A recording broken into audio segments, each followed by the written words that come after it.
Steve Ogolla, real quick, let's face it. Who remembers Kriegler? Who cares about Kriegler? Honestly, I'm asking you an honest question. I mean, that is a disturbing question. Because we may not remember Kriegler, but we should be able to remember what he stood for. And I think for me, what I've documented as a pressing problem is the corrosive culture of impunity. We need to understand and appreciate that we have a terrible corrosive culture of impunity that makes it difficult for us as a country to move forward. And we need to know the drivers of that impunity. In the context of our electoral democracy, the drivers of impunity, number one, is the personalization of politics or personalization of political parties. There can't be ODM without Raila Odinga. I mean, let's make an honest admission. You need to be a fool or a crook to deny that. There cannot be UDA without Ruto. There can't be UDA without Ruto. And there cannot be Jubilee without Uhuru Kenyatta. Until we depersonalize these political parties, we will remain stranded at the margins of time. The second problem that I think we need to, as a driver, which I consider as a terrible driver, is this excessive use of money in our political processes. The commercialization of politics. Who funds UDA? I think Kenyans need to know. Because UDA is a political party deeply involved in public processes. Nominations are a public choice process. Who funds it? The money they're going to use tomorrow, where does it come from? ODM. Who funds ODM?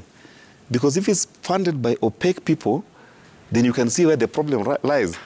And the way money, the influence of money and the corrosive effects of money can sometimes embolden that impunity. Because, why would you expect free and fair nomination, Jeff, when you've come from the corporate world? You want to join ODM that has been funded by party owners. Those party owners will they reward themselves first before they can think about you.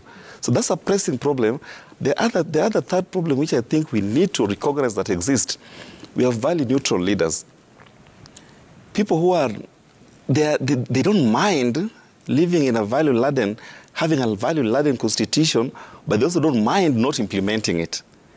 In fact, as we are discussing with Bobby, we have forget about BBI. In fact, BBI was trial ballooning a project of antagonizing the constitution through amendment. But I can tell you, Jeff, there is a parallel unwritten constitution that is being implemented very aggressively alongside the constitution of Kenya 2010. And I'm sorry, what do you mean by that? I mean, we have a constitution that is written and ordained, promulgated and given unto ourselves that nobody cares about except for the optics. A constitution that is celebrated for its political and symbolic value.